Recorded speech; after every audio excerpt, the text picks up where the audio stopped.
Afternoon, everybody. My name is Yael Berda, and I'm going to chair this panel called Rethinking Intervention and Crisis Responses, Policy Challenges. So what I'm going to do is I'm going to introduce each person before they speak, and then they'll each have between 15 to 20 minutes. The shorter gets prizes at the end. So we have time for discussion and for questions. Okay, so let's just jump right in. So our first speaker is going to be Dr. Benedetta Berti from the Institute for National Security Studies and Tel Aviv University. And her presentation is called Challenging the Templates of Humanitarian Assistance in Complex Emergencies, a Look at Syria. And Dr. Berti is a fellow at the Institute for International Security Studies, a lecturer at Tel Aviv University, a TED Senior Fellow, and a non-resident Senior Fellow at the Foreign Policy Research Institute and at the Modern War Institute, West Point.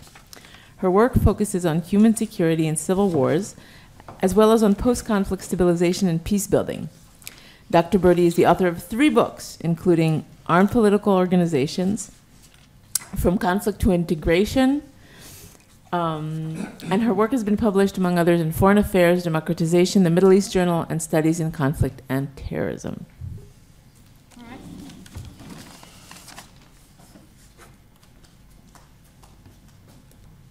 Great. So I'm going to try to win the extra points for brevity, but let's see how I do. I always set out myself, I always believe I talk a lot less of what I do actually end up talking, so we'll see. Right, so I think we are going to actually start where we ended, because the last lecture started by presenting what are the deep challenges that humanitarian organizations face in working in this complex region where you have multiple deeply political, deeply protracted, simultaneous crises. So I'm going to not repeat anything that you just heard so far, because there's no need, but I'm going to try to build on it a little bit. And I'll start with the end. And the end is that, to some extent, I believe that some of the dynamics that we see at play in Syria are telling us a broader story, and the broader story is a story of a deep, deeply worrisome crisis of the international humanitarian sector, and on how we are able to provide assistance, relief, and protection to those in need. I think the World Humanitarian Summit that was just mentioned, just concluded, acknowledged that there are monumental challenges ahead. I think some of these challenges are systemic, and they're going to push us, or have to push us, to have very in-depth conversation about how to revisit some of the very basic principles, rules, and templates that we've been using in the past few decades. And I think, unfortunately, Syria gives us a laboratory of what the challenges are and why the tools we have are insufficient to respond to them. And in part, this is because what we just heard. The enormity of the crisis, the number of the people in need, so I don't have to repeat this, the rapidly shifting battle lines, the multiplicity of warring parties, the deep reluctance by virtually all warring parties to observe basic principles of international humanitarian law, the fact that civilians are put right in the center of the battlefield, targeted deliberately, time and time again in the course of the war. But this is the background. What unfortunately I think is Syria tells us 2 basic crises. The first one is a crisis in scope. I'll go back to it in a second. And the second crisis that I want to start with is a fundamental crisis of the idea that the humanitarian space, so the space in which to provide humanitarian assistance, is neutral and safe. And I think, unfortunately, the humanitarian space is deeply under attack. And I think one of the main challenges of that is how to sustain and create a balance between the need to have access, and the need to ensure neutrality. I'm not going to have deeply final answers, but I'm going to have some preliminary thoughts about why I think this is the case. And I'm going to use Syria, because Syria, unfortunately, is the primary example. There are others in the world, but if you look at the dynamic on the ground in Syria, you can see a dynamic in which the war is not just fought over territory, but is fought fundamentally and deeply over civilian control. That has created a situation and a dynamic where issues like access to humanitarian assistance or access to basic healthcare or even issues of basic protection are politicized and manipulated by virtually all parties on the ground, albeit with different war logics.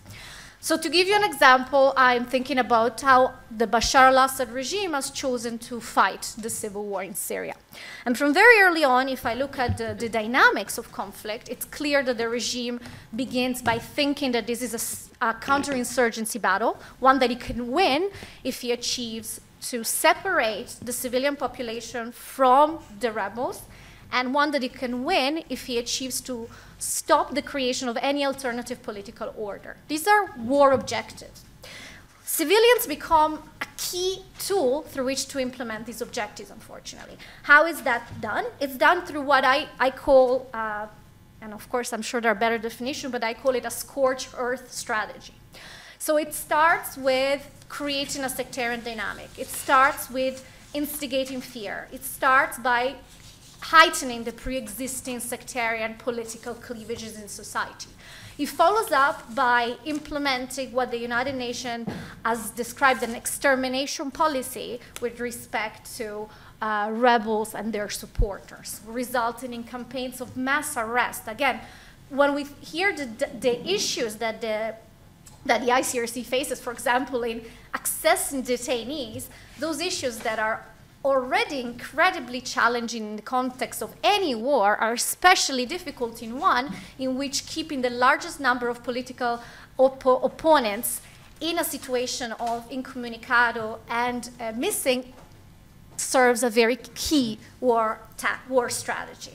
So we have massive arrests, massive campaigns of intimidation. Just a few weeks ago, we heard of the estimate number, those 60,000 people dead through torture and ill treatment in Syrian jails. So that's one. How do you provide protection when targeting civilians and arresting them is a key war strategy? Two, how do you provide protection when deliberately targeting civilians in rebel areas serves a key purpose of making the civilians leave these rebel areas? Almost 20,000 people killed in barren bomb attacks are mostly located in areas controlled by rebel groups, not ISIS, not al-Nusra, but mostly the rebel groups that create an alternative or attempt to create an alternative order to the regime. It's a tactic of war. And a problem is that I think even more important in this dynamic of war for Bashar al-Assad to win, he needs to destroy the civilian infrastructure and to make it impossible for anybody else to really rule. So how do you do that?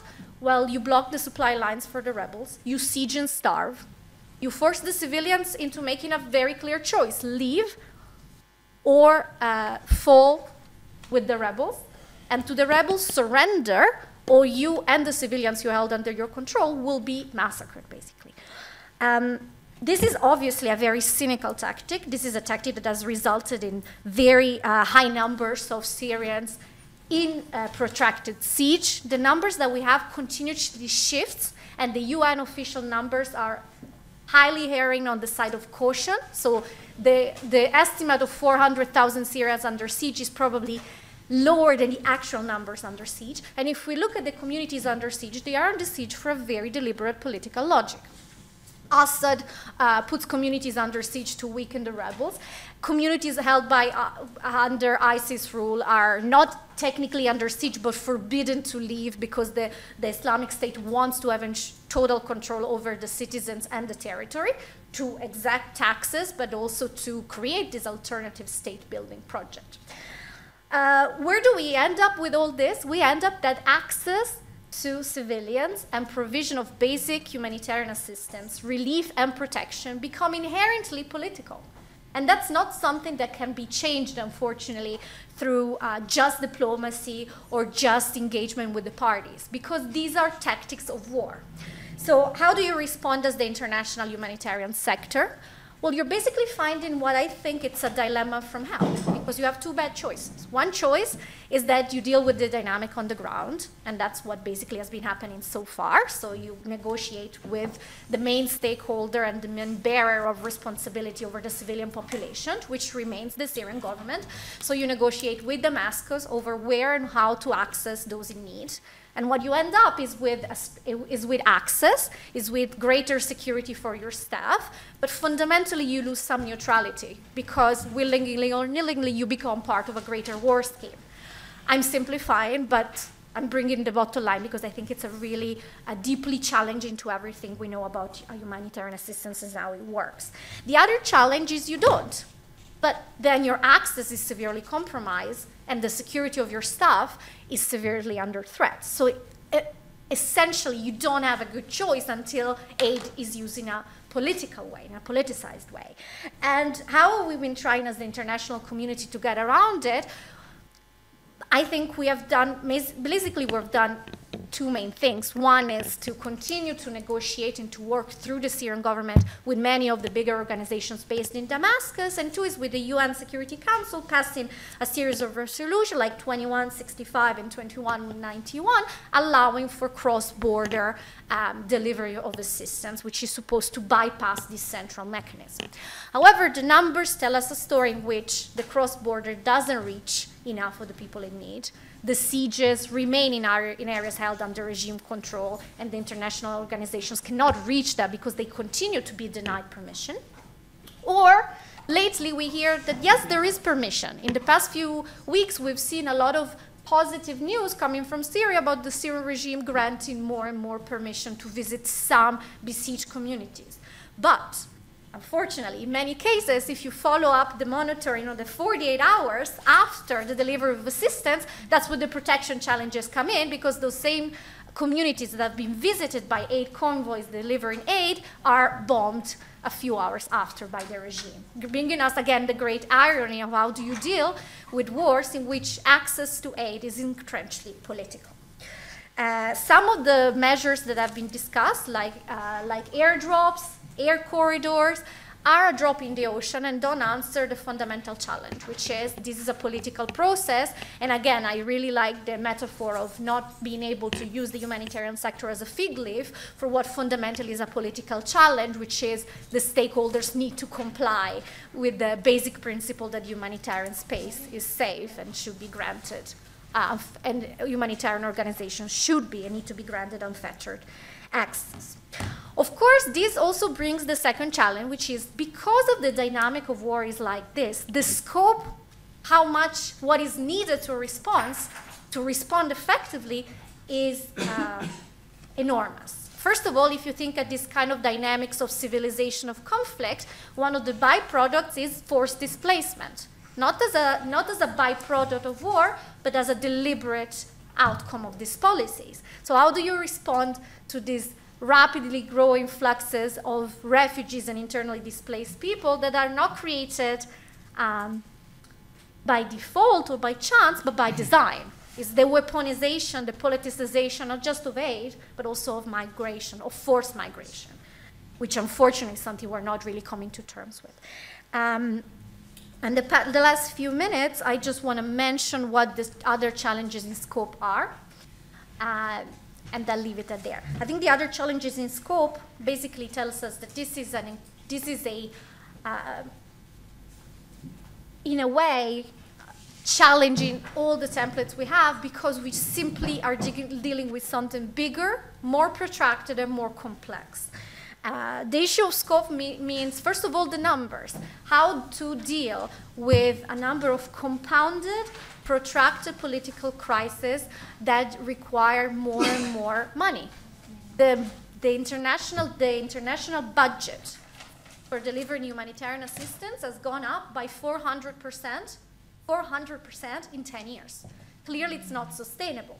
Clearly, the ways we have to finance don't work anymore. You cannot cope with if your budget is increasing by hundreds in only the space of a decade. Simply, you don't have the resources. The second problem is the geographical scope. Again, Syria is an example. How do you trace the boundary on how and where to provide relief, protection, and assistance for the Syrian refugee crisis? Where does it end? If you only focus on Damascus, then of course you're leaving out a large part of Syria. So the UN talks about the whole of Syria approach, which is very nice, but in practice there's many gaps. But I would argue this is a regional crisis. The whole of Syria is not enough. The only way to deal with a crisis that is so regional in scope and repercussion is to think about the whole of Syria plus the neighborhood. Of course, this creates more need for resources and also expand the templates. Then who, again, this geographical boundary, who is the recipient? In the context of a complex and protracted political crisis like the Syrian one, I would say, of course, the Syrian civilians trapped in Syria in conflict, but also, of course, the Syrian refugees, but also the vulnerable host communities in Jordan, Lebanon, or Turkey that are also directly affected at the political, economic, and social level because of the crisis. So again, we are adding one more layer. It's regional, and then it's not just the refugee population. It's refugee plus those communities, is a refugee, basic assistance to refugees, plus social resilience, and the budget goes up. And then who are the partners? Regional crisis, regional partners. Internal conflict with more than 200 rebel groups, plus states, plus external proxies. The number of parties you need to negotiate with and have a common understanding of the rules and principle is simply staggering. And that leads us to even more challenges. Engaging local actors, fundamental, challenging, and we don't have time, but if we did, I would go much more into the big challenges that a lot of these projects now are done through remote management. This is a big problem. I'll do even less. So extended geographical boundaries, extended range of actors to engage, and then the scope is broader because of the extended time range. When do this permanent emergency end? In the case of, if you think about the case of Syria, this whole idea of continuum from humanitarian assistance to development, it's not going to work. You're going to be, when after the war is over, you're going to be able to do everything at the same time for a long time. The World Bank latest assessment gives us 30 years. Says around 30 years to rebuild Syria to pre-war levels. Clearly that expands the time frame of assistance. And if you expand the time frame of assistance, it also expands the range of things you need to do. You need to do basic assistance, protection, but also development, but also recovery, but also reconstruction. And it becomes more complicated, of course, and it kind of muddles up some fields that don't like to be muddled up for very practical reasons. But unfortunately, on the ground, these divisions make less and less sense. Similarly, when you think about the refugee crisis, Dr. Lindestrauss rightly said, most refugees don't go home. That tends to be the story of Middle Eastern refugees. And of course, we're standing here, so I would not remember the Palestinian refugees. Refugees don't go home. So how do you deal with that? How do you push for integration? How do you push for the creation of a newly integrated citizenship discourse that includes all this identity, and how do you not end up with the rise of millions of potentially second-class citizens throughout the region? So because of that, Let's go. All right, let's go. So because of that, and because of ways, and because of the end of my presentation, when you get all these challenges compounded, you have some of the basic principles challenged, some of the geographical boundaries challenges, some of the basic divisions of labor challenges, and some of the impacts challenged. And that's the last point. Because of all this, the impact of what's happening cannot be defined as a soft security or humanitarian problem. This is, to me, the main strategic challenge that the region is facing, and it's very clear. Successful dealing with it brings prosperity. Lack of success in dealing with this crisis brings probably years to come of instability, radicalization, and so on. By the way, I would say for Europe is very similar. They also very clearly two-path integration, or losing not just their normative power, but I would say also their internal sense of identity. But that's more my side remark. So to close, and I hope to hear more about how do we move forward, but fundamentally the main the main problems that fundamentally Syria gives us a taste of what's to come in the works of in dealing with this protracted political crisis of the future. And unfortunately, the outlook is grim, and it really requires us all as international community to have a very hard conversation about the basic rules of the game that we took for granted for so long, because unfortunately they are not to be taken for granted anymore.